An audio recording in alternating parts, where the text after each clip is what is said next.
अस्सलाम वालेकुम, मैं हूं हमाद सोहेल और आप देख रहे हैं क्रिप्टो फिकर। नेक्स्ट वीकली ओपनिंग में क्या क्या सिनेरियोज हो सकते हैं, क्रिप्टो किस तरीके से वेरिएट कर सकती है, आज की इस वीडियो में तमाम चीज़ों को जो वो डिस्कस करेंगे। सबसे पहले मैं आपके साथ यहाँ पे एक लॉन्ग टर्म न्यूज़ शेयर करता चलूँ। यहाँ पे एमटी गॉक्स के हवाले से एक रीशेड्यूलिंग हुई, जिसमें जो है वो 10 जनवरी 2023 के राउंड अबाउट जो है वो ये जो है वो मिलना शुरू हो जाएंगे। अब ओवरऑल जाहिर सी बात है कि जब इतनी बड़ी सप्लाई आएगी तो क्रिप्टो को क्रैश करना चाहिए। तो ऑल्दो के जो एमटी गॉक्स का जो इम्पैक्ट होगा वो मुझे कुछ इस तरीके का लगता है कि जो राउंड अबाउट जनवरी से पहले ही जो है वो ये करेक्शन ले लेगी। ऑल्दो कि अगर क्रिप्टो ऊपर जा रही होगी जनवरी में तो 1 या 2 दिन पहले करेक्शन ले लेगी, उसके बाद दोबारा से जो है वो ये शायद ऊपर जाना शुरू करे। लेकिन जो है वो buy the rumours sell the news वाला इम्पैक्ट जो है वो अगर बियर मार्केट रहती है तो फिर जैसा इथेरियम में हुआ है, सेम जो है वो इथेरियम मर्ज के साथ हुआ है, सेम जो है वो एमटी गॉक्स की न्यूज़ के साथ जो है वो होता हुआ मुझे नज़र आ रहा है कि आपको उससे पहले जो मार्केट क्रैश होती हुई नज़र आई और एमटी गॉक्स की जब ये सप्लाई आ जाएगी मार्केट में, उसके बाद मार्केट में जो है एक अच्छा खासा गेन जो है वो देखने को मिलेगा। ऑल्दो कि लॉन्ग टर्म में देखेंगे टाइम जैसे-जैसे गुजरता है उस हवाले से जो उसमें जो भी डेवलपमेंट्स आती रहती हैं या फिर ये डेट्स को और आगे कर देते हैं। अगर सब कुछ ऐसे ही रहता है तो कुछ इस किस्म का सिनेरियो जो है वो हमें लॉन्ग टर्म में नज़र आता है। अब देख लें ज़रा यहाँ पे क्रिप्टो एक्सचेंज एफटीएक्स टोकन सर्क्स 7% आफ्टर वीज़ा पार्टनरशिप रिपोर्ट। अब वीज़ा पार्टनरशिप रिपोर्ट के बाद जो है वो एफटीएक्स टोकन ने जो है वो 7% का गेन लिया है। ऑल्दो कि एक अच्छी न्यूज़ है, लेकिन एफटीएक्स का खुद का जो बेयर मार्केट में सिचुएशन है वो हमें जो है वो इतनी अच्छी नज़र नहीं आती। काफ़ी सारे प्लेटफॉर्म्स को जो है वो एफटीएक्स की कोशिश है जो है वो इस बेयर मार्केट में लेने की। ऑल्दो कि जब तक ये बेयर मार्केट का सिस्टम चलता है किसी भी एक्सचेंज के ऊपर भरोसा जो है वो नहीं किया जा सकता। बेयर मार्केट से निकलने के बाद जब एक्सचेंज हाईली प्रॉफिट में होंगी तब जो है वो कुछ सिचुएशन हमें नज़र आएगी एक्सचेंजेस के हवाले से कि एक्सचेंज एक स्ट्रॉन्ग प्लेटफॉर्म जो है वो रखेंगी, यानी कि स्ट्रॉन्ग एसेट रखेंगी किसी भी जो है वो बुरी सिचुएशन को टैकल करने के लिए। जैसे सपोज डेट के बाइनेंस के साथ जो बाइनेंस हैक हुआ, इसके बाद बाइनेंस के पास इतना पैसा बैकअप में है कि वो इन तमाम चीज़ों को टैकल आउट कर सके। तो इस किस्म की जो डिफरेंट एक्सचेंजेस के प्रोजेक्ट होते हैं या एक्सचेंजेस की कोलैबोरेशंस होती हैं वो बेयर मार्केट में काफ़ी ज़्यादा थ्रेटिंग सिचुएशन जो क्रिएट कर सकती हैं। जैसा हमें टेरा लूना में और यूएसडी टेरा के यूएसडीसी डूकॉन का ओवरऑल सिनेरियो जो चलता हुआ नज़र आता है, और वॉल्ट सेल्सियस तमाम चीज़ें हमने डेली आपके साथ जो इन तमाम चीज़ों को कवर किया है। इसी के साथ अगर आप आ जाएँ प्लेलिस्ट में आने के बाद इन तमाम चीज़ों को ज़रूर रिव्यू कर लिया करें, प्लेलिस्ट को और वीडियो के डिस्क्रिप्शन को भी। नेक्स्ट हमें क्या नज़र आता है, एस&पी 500 इंडेक्स की लास्ट क्लोजिंग जो है वो रेड नज़र आई। ओवरऑल हमें रेड नज़र आता है। इसको थोड़ा-सा वर्ल्ड वाइड देख लें तो वर्ल्ड वाइड जो है वो हमें एक रेड ही सिनेरियो जो है वो नज़र आता है। इसी के साथ इंपॉर्टेंट डेट्स देख लें तो इंपॉर्टेंट डेट्स में जो है वो सीपीआई की report, consumer product price index और कंज्यूमर प्राइस इंडेक्स, और इसी के साथ जो है वो एफएमसी की मीटिंग के मिनट्स, ओवरऑल तमाम चीज़ें जो है वो हमें 13 अक्टूबर तक जो है वो क्लियर होती हुई नज़र आएँगी। तो मार्केट ओपनिंग में करेक्शन कर सकती है, करेक्शन क्यों कर सकती है और इतना ज़्यादा करेक्शन करने के बावजूद उसको भी जो है वो शेयर करूँगा। 3 हफ्ते रह चुके हैं फेड की इंटरेस्ट रेट को। उसी के साथ अगर आप देखें फ्यूचर इंडेक्सेस नेगेटिव में फ्यूचर और मेजर दोनों इंडेक्सेस जो है वो हमें नेगेटिव में नज़र आते हैं। इसी के साथ डेबिट ऑप्शंस को देख लें। 13 अक्टूबर के बाद जो है वो ये इंपॉर्टेंट रोल होगा। अगर आप देखें तो 14 अक्टूबर को जो बिटकॉइन की मैक्सिमम प्राइस है वो तकरीबन 19,500 के करीब है। जो ये कि हाईली वॉलेटाइल हो सकती है, क्योंकि इससे पहले के 2 या 3 इवेंट जो है वो काफ़ी ज़्यादा जो है वॉलेटाइल हैं। देखते हैं कि जो है वो बिटकॉइन ऑप्शंस की जो मैक्सिमम प्राइस है वो वेरिएट करती है या सेम हर दफ़ा की तरह जो है वो फॉलो अप करने की कोशिश करती है। अगर आप वीकली टाइम फ्रेम में देख लें तो कैप में हमें बिटकॉइन इथेरियम गेनिंग पोजीशन में नज़र आता है। डेली टाइम फ्रेम में देखें तो क्यूएनटी, जीएमएक्स, टॉन परफॉर्म करता हुआ नज़र आता है। वीकली टाइम फ्रेम में लूना और ईटीएचडब्ल्यू जो है हमें बुरी सिचुएशन नज़र आता है। बाकी कुछ और कॉइन्स ने जो परफॉर्मेंस दिखाई है।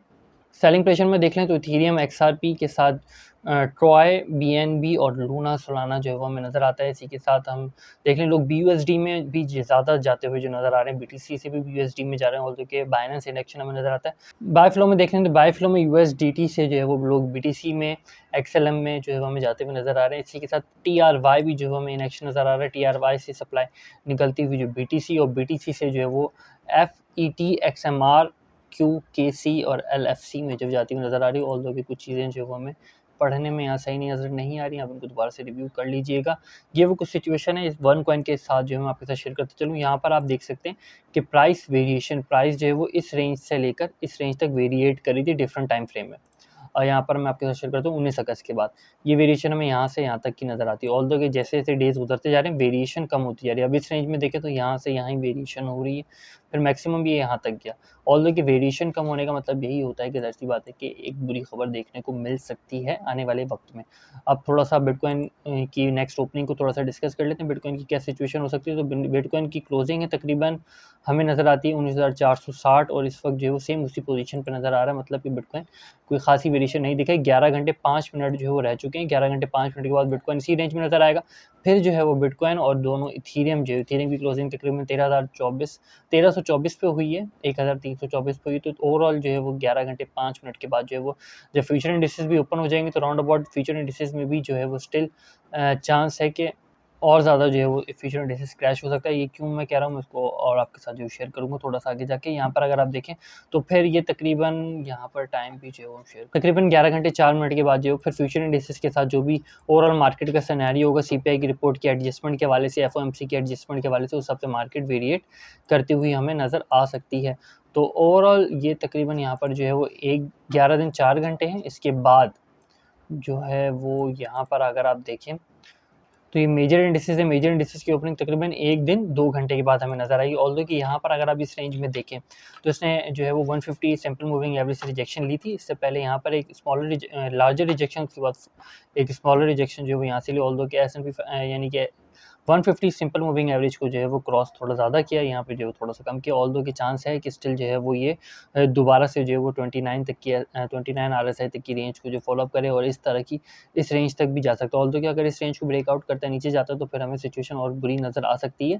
ऑल्दो कि 12 तक जो है वो सिचुएशन हमें क्लियर होती हुई नज़र आएगी कि मार्केट कितना एडजस्ट हुई, फिर उसके बाद हमें गेन नज़र आए। अगर इस किस्म का क्रैश हमें पहले ही देखने को मिल गया तो फिर उसके बाद हमें थोड़ा बहुत गेन प्रेडिक्टेड है। लेकिन जो बड़े ट्रेडर्स हैं, जो पुराने ट्रेडर्स हैं, वो काफ़ी बड़े क्रैश जो है वो प्रेडिक्ट करें 2008 की सिचुएशन में, जो तकरीबन 2008 से पहले से ट्रेड कर रहे हैं। अगर आप यहाँ पे देखें तो सिचुएशन इस हवाले से बहुत बुरी है, जो कि अपॉर्चुनिटी क्रिएट करती है कि ट्रेडर ही तकरीबन 12 तारीख करीब जो है वो लिक्विडेट हुए। मीन्स डेट के ओपन इंटरेस्ट इतना ज़्यादा नहीं है और ट्रेडर इतने ज़्यादा लेवरेज में नहीं है इस सिचुएशन में। तो अगर क्रिप्टो को क्रैश करना हो तो क्रिप्टो हैवीली क्रैश या हैवीली प्राइस करेक्शन अगर लेती है तो उसके बाद जो है वो ट्रेडर्स को उतना ज़्यादा जो है वो नुकसान नहीं होगा, जो कि एक्सचेंजेस कभी नहीं चाहेंगे। एक्सचेंज यही चाहती हैं कि अगर एक $2000 का भी क्रैश आता है, $3000 का भी क्रैश आता है, तो एक्सचेंजेस को जो है एक अच्छा खासा प्रॉफिट जो है वो देखने को मिले।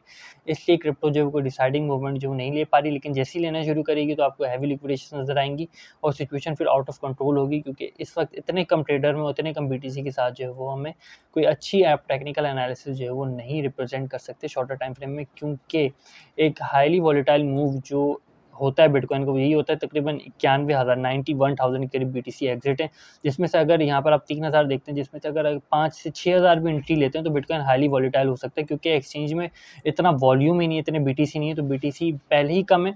और सपोज दैट के पहले एक्सचेंजेस में 1 लाख BTC थे, तो आप अगर 1 लाख BTC में से आपका जो बाइंग वर्थ होती है 50,000 BTC के करीब होती, तब आप प्राइस को मैनिपुलेट कर सकते थे। अब वो 1 लाख निकल गए, सपोज दैट के बचे हुए हैं अब इस वक्त जो है वो तकरीबन 10,000 या 20,000 बचे हुए हैं, तो आपकी जो बाइंग कैपेसिटी यानी कि बाइंग अपॉर्चुनिटी या बाइंग कैपेसिटी समझ लें, जितना आप बाय कर सकते हो, वो अगर 10,000 BTC है तो आप आराम से जो है प्राइस को मैनिपुलेट कर सकते हो। तो ओवरऑल सिचुएशन में जो इस वक्त जो क्रिटिकल सिचुएशन है वो यही कि इतना BTC ही नहीं है जिसका वॉल्यूम जो है वो आप कह सको कि इतना ज़्यादा वॉल्यूम हो कि उसको मैनिपुलेट करना जो काफ़ी ज़्यादा मुश्किल हो। ऑल्दो की प्राइस थोड़ा बहुत रिकवर करती है, BTC दोबारा एक्सचेंजेस में आता है, उसके बाद हमें जो है वो इस मैनिपुलेशन से थोड़ा बहुत बचने का जो है वो मौका मिलेगा। ऑल्दो कि ये सिचुएशन को हम एक अच्छी सिचुएशन प्रेडिक्ट नहीं कर सकते overall according to current scenario. अगर डेली टाइम फ्रेम में देख रहे हो तो स्टिल 44 मूविंग एवरेज से ही रिजेक्शन जो है वो हमें देखने को मिल रही है। ऑल्दो कि ट्रेंड लाइन से रिजेक्शन ली, फिर दोबारा से 44 मूविंग एवरेज के round about he travel out हो रहा है। यहाँ पर अगर आप देखें तो टेंसोर चार्ट ने काफ़ी अच्छी चीज़ों को रिप्रेजेंट किया। सेलिंग प्रेशर, एक कांस्टेंट सेलिंग प्रेशर जो हमें नजर आया, उसके साथ हमें इस रेंज से एक बाइंग प्रेशर भी नजर आया, लेकिन उसको जो कोप अप नहीं कर सका। यहाँ से दोबारा से जो अपने पॉइंट ऑफ कंट्रोल को ब्रेकआउट करके दोबारा से इस रेंज में आ गया। बाइंग ऑर्डर्स को थोड़ा सा आगे जाके शेयर करता हूँ।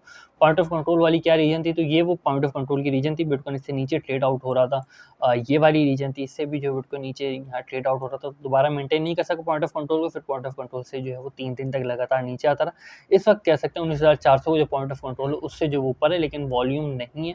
तो 11 घंटे के राउंड अबाउट या तकरीबन 10 घंटे के बाद जो है मार्केट अपनी डिसाइडिंग मूवमेंट देने लगेगी, उसके बाद जो हमें कोई अच्छी सिचुएशन देखने को मिलेगी। लेकिन वीकली टाइम फ्रेम को देखें तो वीकली टाइम फ्रेम एक एक्यूमुलेशन जोन समझ लीजिए इसको, जो तकरीबन जो है वो 13 जून से हमें नजर आता है। वीकली कैंडल इस वक्त की जो है एक अच्छी पोजीशन में है, ऑल्दो कि वीकली कैंडल के पास चांस है कि वीकली कैंडल जो है वो थोड़ा बहुत हमें और गेन नज़र लेते हुए आए। देखते हैं कि इस वीक की क्लोजिंग अगर अच्छी होती है तो अकॉर्डिंग टू 2018 इसके बाद से जो है हमें कुछ अच्छे सिनेरियोज वीकली में जो है नज़र आने चाहिए, जिसमें जो है वो CPI का और फेड का इंटरेस्ट रेट वगैरह का तमाम जो इन्फ्लुएंस है वो शामिल नहीं है। सिर्फ बिटकॉइन का जो प्रीवियस चार्ट है 2018 का, अकॉर्डिंग टू दिस क्या सिचुएशन होती है, तो उसको भी थोड़ा सा देख लेंगे। इसी के साथ देख लें लार्जर टाइम फ्रेम में तो बिटकॉइन की 10,000 पे भी स्टिल ऑर्डर नज़र आते हैं। 1600 के करीब BTC के ऑर्डर जो है वो हमें यहाँ पे नज़र आते हैं।